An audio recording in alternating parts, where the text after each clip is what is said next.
history likes to repeat itself. The 2023 Acura Integra, to the surprise of exactly no one who is familiar with any of its previous iterations, is a heavily massaged Honda Civic underneath, just like it always was. What made previous Integras special was how the company tweaked, tuned, and massaged those bits to provide a very different driving experience, exemplified by the superlative third-generation Integra Type R, a masterclass in exquisite tuning and calibration. What this all means for the 2023 Integra won't be clear until we get behind the wheel, but it's certainly worth examining what's shared with the 2022 Honda Civic Si and what's different to suss out what the story is likely to be. Big and tall. You probably already know that the 2022 Civic Si is only available as a sedan, while the Civic Hatchback makes do with a detuned version of the familiar 1.5-liter turbo i4. The interesting and unique part of the 2023 Integra is how it essentially puts greasy bits inside a hatchback shell. But it's a little more complicated than that, because the sheetmetal is actually different and the Integra is overall larger than its Civic cousins. Given the shared bones, it's no surprise that the wheelbase is the same across Civic and Integra, at 107.7 inches for both. But there is a much larger difference in overall length. Despite its hatchback profile, the Integra is 6.8 inches longer than the Civic Hatchback and 1.8 inches longer than the Si sedan. The Integra is also 1.1 inches wider than both its counterparts. A roomier Integra fits with its luxury sport dual-purpose mission. That seems very much in character, but it leads us to the biggest Integra question pending. What does this all mean for weight? Predicting poundage? The short answer is: we don't know. Acura didn't provide a curb weight specification, read into that what you will. For what we do know, the Civic Hatchback, which is much smaller than the new Integra, weighs just over 3,100 pounds in top trim sport touring form.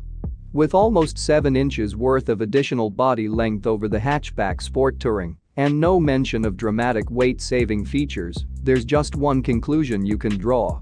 The new Integra will weigh more than 3,100 pounds. How much more than that is the open question, given the X factor of the weight of additional content and, in all likelihood, additional sound deadening material for a reduction in cabin noise. We figure it'll be at least 150 pounds worth of penalty for choosing the Integra. A slower Civic. That heading is a bit unfair, as the Integra isn't intended to be an C-beater. Instead, it's intended to be a much more compelling entry into the Acura lineup than the outgoing, milquidist ILX. But the raw facts mean that the Integra is more likely to win on the subjective rather than the objective performance metrics. For one, it is almost certainly going to weigh more than the Si. But it adopts the Si's drivetrain essentially verbatim, making the same 200 horsepower and 192 pounds-foot of torque. More weight with the same power probably means a slower car. As good as the new Civic Si is, it doesn't appear so great on paper. It's slower than its predecessor, managing only a 7.1 second dash to 60 miles per hour. It takes longer to come to a stop from 60 miles per hour, and it's worse around the figure 8 course. We blame a few things: single-mode dampers, suspension settings, and overactive stability control. The thing is, the Si isn't much worse than the previous model, and the subjective character has improved noticeably. The Si feels stable, confident, and fun, with a better power band and greater tractability. We predict that the Integra will suffer when we eventually get to test it, compared to its spunkier Si sibling. More weight, the same engine output, and a probable lean towards more ride composure will hamper it. As we said earlier, the real test will be whether the Integra can nail the intangibles, and that's not something we can glean from the specs. Inner space. We also can't, unfortunately, give you much of a sense of whether the Integra's bigger body creates more room inside for passengers and gear. Honda hasn't released those figures yet either, so we'll leave this section sparse for now. The current Civic Hatchback's spacious cargo area, though, is clearly an attraction for buyers. With something like 46 cubic feet of space with the rear seats folded flat, it adds a layer of utility to the already appealing package. We imagine that much of the Integra's greater length comes behind the rear axle, so we expect the Integra to surpass the hatchback in terms of raw carrying capacity. For those hatchback nuts out there, this is catnip. Shifting gears a little. Let's go back to the mechanical package for a second. While we said, and you've surely gathered, that the mechanicals are straight Civic, the Integra is all about offering combinations not available at a Honda showroom. For one, it's the only way to get the C engine in a hatchback body. And it's also the only way to get a CVT with that same engine. The C being, of course, manual transmission only. That'll certainly appeal to buyers just looking for a powerful, utilitarian sport luxury tourer. A Honda spokesperson told MotorTrend that manual transmissions only make up about 5% of regular Civic sales, not accounting for the special manual-only Type R and C figures. At such a modest take rate, maybe Acura made a smart move.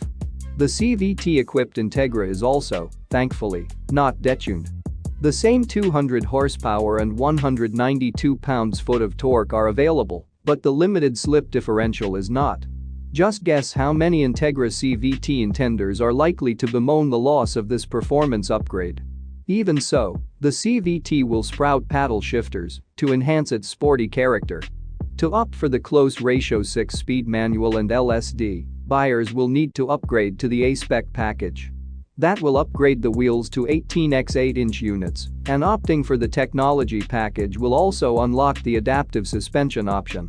Meanwhile, the Civic Si also sports 18-inch wheels and a standard limited slip differential, but in another point of differentiation from the Integra, it is not available with the adaptive dampers. The bottom line: if the Integra sounds a lot like a more refined Si with a little more weight to carry around, that's because that is almost certainly what it'll end up being. But as we've said, the Integra has always been more about the experience than the numbers.